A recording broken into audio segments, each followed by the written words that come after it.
candidates often say, hey, my CV is not getting shortlisted.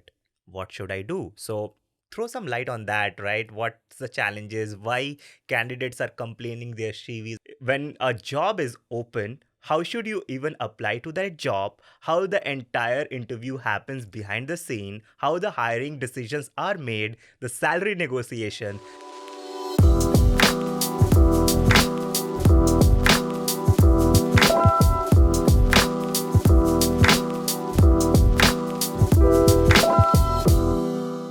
Hello everyone. Welcome back to my channel. My name is Sogat and I'm a product manager at Meta, and I create content related to product management, interview experience and career. If you're here for the first time, don't forget to check some of my previous videos where I have covered a lot of interview experiences of companies like PayPal, Google, Microsoft, and hope you enjoy it. So far, I have only covered videos related to candidate success stories, but for the first time, let's try to understand what happens behind the scene. So, I have Vishal with me, who have been a recruiter at companies like Google, Meta. He is here with us in this channel today to share the recruitment journey and what happens behind the process. Welcome, Vishal, to the channel. Thank you, Sugat. Hi, everyone. Cool. Lovely to be on the channel, Sugat. Thanks a lot for taking out the time to share and help the candidates understand what they should be looking at. So it's gonna be a fun-packed session today, understanding what happens like when a job is open. How should you even apply to that job? How the entire interview happens behind the scene? How the hiring decisions are made? The salary negotiation. So if you are excited, stay tuned and keep watching the video till end. But before that, I would request everyone to please like, share, and subscribe this channel so that it reaches out to a lot of other different aspirant and folks. So let's get started. Vishal, why don't you go ahead and introduce yourself to the channel? Hi, everyone. Thank you, Sugat. First of all, it's lovely to share space with you in this platform, in fact. So, again, I'm a senior tech recruiter, come with close to 10 years of recruiting and entrepreneurship experience, right? And I have worked with companies like Google, Meta, and currently with a fintech called Taya, which is based out of London right now. So it's been an exciting journey, moving across continents and learning a lot of new things in recruiting space. So lovely, eagerly waiting to discuss more about that as well. Thanks, that's great. Folks, if you all don't know, Vishal is the one who was my recruiter at Meta. It's because of him I was identified and got into the interview process. We won't be talking much about my interview process and all, but Vishal gonna give an overview about how the general tech hiring happens in the companies. So let's understand, Vishal, whenever a job role is being posted, what happens the end-to-end process, if you can walk us through it? Absolutely, Sugat. So ideally, whenever a job role is posted online on any of the platforms or the careers page, right? First thing is I'll just take a step back to help you understand and the audience know that uh, whenever there is a requirement of the role, the first thing is the business or the hiring manager, whom we ideally call, they come up with a preset requirements for the role, right? Like what is the job description and the job specification, which we talk about in general. What are the must haves and good to have skills as well. So the first thing which we do as a recruiter is we do jump on an intake call, where we ideally try to understand what this role would bring into the business, right? Hmm. First is what would it do into the ecosystem, like what is the business contribution they would get it to, what is the cultural differences which comes into this hire, and how do we set this candidate to success, right? This is something as a recruiter we do a lot of discussion, like this is something which is discussed in our intake calls. We try to understand what is the intent of the role, and once we have the entire description about what is the intent, then we go about posting the role online. And once the job is posted online, again, the assumption is we have a preset interviewing process in place. So once we have a preset interviewing process, the job goes live again. So whenever a job goes live again, there are a lot of companies which has internal ATS and external ATS. I know ATS is one of the booming question which every aspirant would ask, in fact.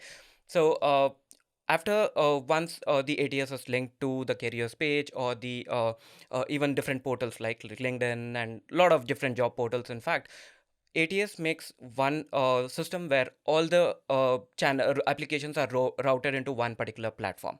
So that is what ATS works for. And once we receive the applicants, generally the recruitment process differs from company to company, right? So let's say for a company like Google, you would have one round of recruiter screening. So Hmm. even before the screening call, I mean, the recruiter looks into your resume. So generally, when we look at companies like scale, like Google, Meta, Microsoft, in that way, there are hundreds of applications, like thousands of applications which you receive as well. Yeah. And have you heard, like, have you have heard in the past a recruiter gets hardly 10 seconds to look into a resume because of Correct. the volume they work with? So once you do the actual screening, once the recruiter looks into the screening, next thing is to have a recruiter call. So what actually happens in a recruiter call is there are two aspects to it, right? One is from the recruiter aspect. What as a recruiter, myself or someone from my fraternity, what we are trying to understand is what is your experience, what is the impact you have created. Hmm. Third thing which we look is we do ask a couple of behavioral questions, right? Trying to understand if you ideally fit our organizational values or the leadership principles which the company looks into. Like again, from each of the companies, in fact. So these are the various aspects which we ideally try to measure. And although it would be more like a conversation kind of a thing, it would be more like an informal chat, right? It's not a mere mechanism of rating you or like a hardcore interviewing setup. It's more like trying to understand uh, would you ideally fit for this role. And from a recruiter standpoint, from a candidate standpoint, I'm sorry, from a candidate standpoint, what I would ask as a candidate, right? I would ask first thing is what is the team structure? Hmm. Where would I get into the system and what would be my scope in next 6 months or 1 year, right? So I am, as a candidate, I'm always eager to understand what is my trajectory. So some when a recruiter comes up with clear trajectory on first 3 months you would be doing this, first 6 months you would be doing this, and next 1 year this is what we expect from you, that's when I try to understand if this role is for me or not. Got it. So, apart from this, I also try to understand whether what is the overall structure, where can I contribute, and like if it's an international role, how the relocation and a logistical perspective, right? Like what is the notice period, and what is the high level compensation, right? Again, the question here comes about because you initially told about the salary. Generally, as a recruiter, I get to ask what is the salary range, right? Correct. So this is a very frequently asked question, and let's say even if I put myself into a candidate shoe, I would ask this question as well. But again, you need to understand from the recruiter standpoint. Every recruiter has a predefined budget, right? Again, let's say with Google and Meta as companies, like large scale companies, which I'm talking about, as a recruiter, even we do not know what the range is Hmm. because there is a dedicated compensation team. And as a recruiter, I just try to understand what is your candidate expectation, and based on the expectation I place it to the compensation team. Got it. So it's a predefined notion that as a recruiter we know the ranges. To be frank, no. But again, it's completely vice versa in a small techs, right? Small and medium tech companies where there is no compensation team, although there is a compensation team where you do not send it to approvals, but whenever a role is approved you get a predefined range or a budget for the role. Got it. So that is something which again goes to the recruiter's discretion and the hiring manager's discretion. Just to ask here to the audience as well, or for the clarity of audience, I've heard this mixed, opinions about, is it right to ask a salary in the first call, for a recruiter or or even the candidate? What's your thought on that? Like, are recruiters allowed to ask the salary? And if candidate says that, hey, he or she is not comfortable sharing the numbers, what happens in that scenarios? To be very transparent, Sugat, I think this is a very good question, right? Like everyone from the aspiring space has to know about this. As a recruiter, it's my authority to ask the range or what the expectation is from the salary, right? I'll tell you two things. One is whenever I try to understand what the expectation is, I know in the future if I'm able to close this candidate to the role which I'm looking for, right? Hmm. So I'm setting an expectation with the candidate, first thing. Second thing is we are not wasting either of our time. It's a lot of effort from the recruiter perspective or from the candidate perspective, right? Going through the interviews and uh, e- either effort putting from both the parties in that case. I always would suggest anyone, even if the recruiter is not open, just try to understand what is the budget. Got it. Generally, as a candidate, if you ask a range, recruiter would not say. I'll tell you Hmm. why. Because every recruiter here is trying to reduce the cost to the company, right? So that is the True. hard and fact rule. I know it's the hard truth, but this is what had happened. So if you ask a range, none of the recruiter would do that. Got it. But rather, what you could do as a candidate, like again, what I would do as a candidate is I would look into public forums. Hmm. A lot of forums like levels.fyi, Yeah. Blind, Grapevine, a lot of forums, right? Try to understand what is the approximate ranges in that like location which you are looking into, and probably there are certain websites where you try to get the estimated ranges for the companies as well. Hmm. Based on that, come up with a ideal number, right? Do not overblow the numbers or do not lowball the numbers as well. Got it. So come up with an average and also have a open-ended conversation, right? This is something which I feel very, very interesting. I still remember a conversation during meta interviews as well. uh, Whenever we talk to candidates, right, whenever you are transparent, that wins recruiters heart. Got it. Yep. So that is something which I would say is super, super important to any of a candidate who's aspiring from the salary perspective. Awesome. So you spoke about the expected salary, but how fair is it about asking the current salary of the candidate? Uh, to be frank, it's a cultural practice, I would say, right? It's completely based on a location. So, Hmm. for example, in India, it's a very common practice for recruiters to come up with asking their existing salaries. Correct. Which I, as a recruiter, personally, this is my personal opinion, not from the fraternity, but my personal opinion, it's a wrong thing. Okay. The reason I feel is you should not judge a candidate based on the salary. Hmm. You judge him based on his skills and what can he bring to the table, right? Based on that, you give the right compensation to the candidate, in fact. But again, at the same way, if you look into a lot of companies now, the cultural shift is happening within Indian landscape as well, and a lot of companies are not asking for the current compensation. Uh, but let's say there is a situation, right, where I'm offering X amount and the current salary of the candidate is much more higher. In that case, that's the reason I said it's much more efficient when you have a transparent Yeah. conversation in your first call, where a recruiter says this is my budget, and as a recruiter he can clearly say no, my current as a candidate you can clearly say no, this is not my expectation, my Yeah. current is much higher than this. Got it. So setting that expectation in the first call brings both the parties in place, I would say. Thanks a lot. I think it's pretty much clear most of the questions which I often hearing about the salary discussion negotiations. We're gonna talk about the negotiation probably towards the end, but hey, how about discussing the salary in the first call? Cool. Let's keep moving. Vishal, so we spoke a bit about the job descriptions and the resume part.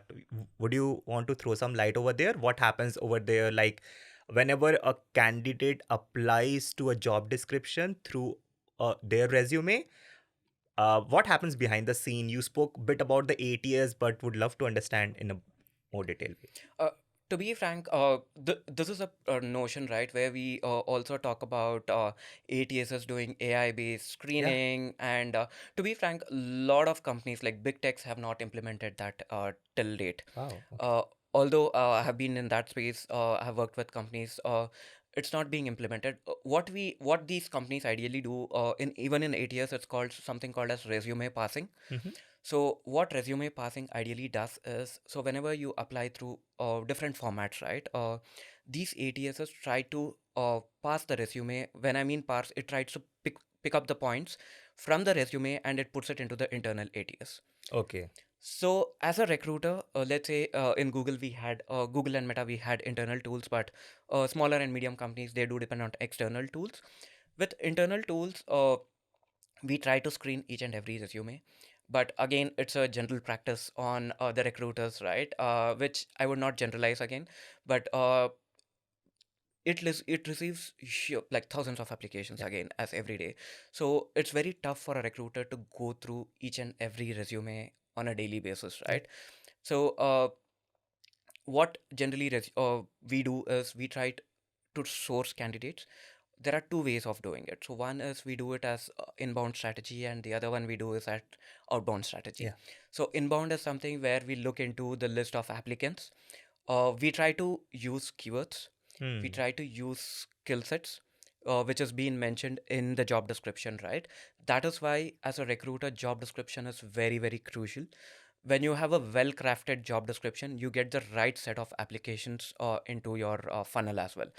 So it doesn't mean that 100% is right, but at least like 60 to 70% of the application you receive would be ideal to the roles which you are looking into as well.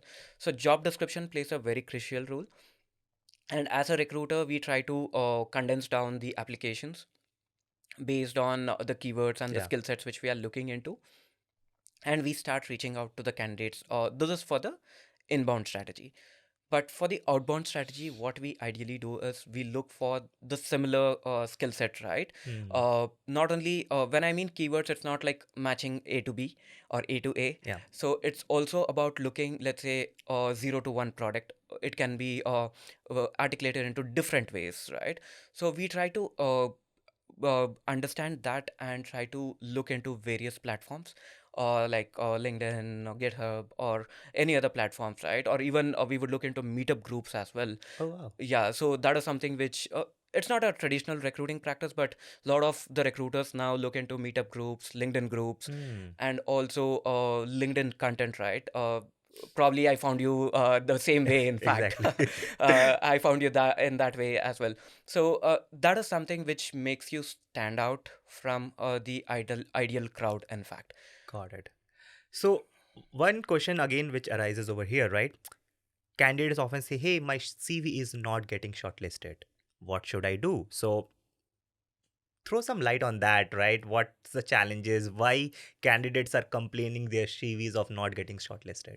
so again, so this is purely subjective to the companies, Yeah. right? Let's say if it's for companies like Google, Meta, Microsoft, a lot of Amazon in that case, they receive thousands of applications. Yeah. So for your resume to stand out of that crowd, it's very, very tough. Even for me, having with so much experience, if I go into the market and apply to any company, uh, it tends to overshadow like a lot of because of the volume it goes into, right? Hmm. But again, let's say it also depends on the recruiter capabilities, I would say. Again, as I'm saying, I'm not against anyone in the fraternity, but it depends on how quick we are able to clear our pipelines, how Hmm. quick we are able to review the applications, right? This is something which again depends on the volumes. Although from the outer world it looks like recruiter doesn't do any job, but we have a Yeah. lot of work and responsibility to do. Correct. So one thing why you don't get shortlisted is probably because of the volume. Mm-hmm. Second thing might be mismatch of skills, right? Okay. Or probably there might be other candidates who are much more qualified than what we are looking for in your resume. In fact, Yeah. that doesn't mean that you're underqualified, but we might find someone who's like 95% match for the role, wherein you would be a 70% match. Hmm. So this is something which we look into when it comes to a company which is based out of similar geo location. But let's say you're applying for cross border. Yeah. That is a very, very common trend right now. When you apply for a cross border, there are a lot of things you need to consider as well. One is from the role perspective, if as a company they are willing to sponsor, Sponsor. which is the major thing. Yeah. So whenever a company is not ready to sponsor and they are prioritizing the local talent over international talent, then you wouldn't be shortlisted for sure. Got it. Lot of times there are where companies do not explicitly say they are sponsoring visas, right? So that is a challenge which as a recruiting fraternity we are trying to a lot of efforts are going Yeah. across trying to put it explicitly on our job description and posting as well, but still a long way to go on that part. Yeah, I think you touched on very important points, and I hopefully this one answers some of the questions why your profiles are not getting shortlisted. I think Vishal already shared some of the best practices to be followed in the previous answers. Moving on, like now this brings to another interesting question that what if any candidate is trying to shift their career, be moving to product management or software engineering, data analytics. how flexible are recruiters or the job descriptions to give them a chance with all the experience they have? To be very transparent, Sugat, let's say if someone is applying for a senior role, right? It's not recruiter's decision, right? It's also Hmm. about the requirement of the business. So it's about the criticality of the role which they come into, right? None of the business would be able to bet on someone at a senior level, right? Who as an external candidate. But let's say at a junior level or at an mid-level or an entry Yeah. level roles, it is still a bet, Okay. which again, when I mean a bet, it's not from the business, right? It's also from the candidate perspective. The Hmm. reason being the candidate has to prove himself, w- like why he can do much better than someone who comes with similar experience, right? For example, let's say I need to consider you for a product management, like a APM role in that case, and you come with data analytics background. Yeah. So, why should I consider you over someone who's coming with 1 year of PM experience? Correct. Because for as a recruiter or as a business, for me it's much more easier to upskill him and get him up to the speed and start delivering, right? Yeah. For someone who comes from a data analytics background with a couple of courses, again without no practical experience working as a PM, just look at the investment of time and also the investment of money, right, which goes into. So again, as I'm saying, it's not a difficult thing, but it's again like how much effort you put into in upskilling yourself and how much effort you put into proving that you're much better to be hired than someone who comes with a similar experience. Got it. Got it. And to be frank, as a recruiter, we would not take a step back. If we, as a recruiter, we always want to get the best talent, right? When I mean the best talent, it's not that someone who comes with similar experience. I've hired people like I've had software engineers with coming from a artist background or Wow. yeah, a mathematics background, irrelevant of software experience, right? Have hired such people as well.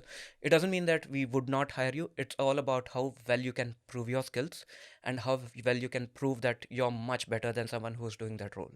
Perfect. That makes sense. And I think I have a lot of follow up questions related to resume, but I think let's resume gonna be a very interesting topic, and me and Vishal gonna be talking in a separate video in the upcoming few days about the resume part of it, right? What are the do's and don'ts?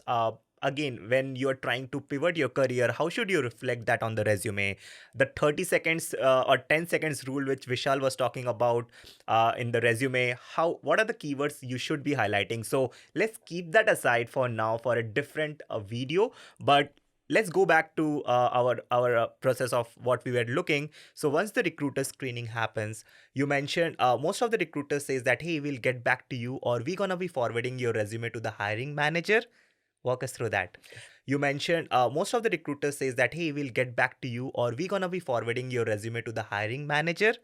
Walk us through that. What do I mean by cases? We try to build a strong pointer saying why we need to give higher salary to this candidate. Okay, yeah. You don't get feedback on time, so which makes a recruiter to ghost to the candidates.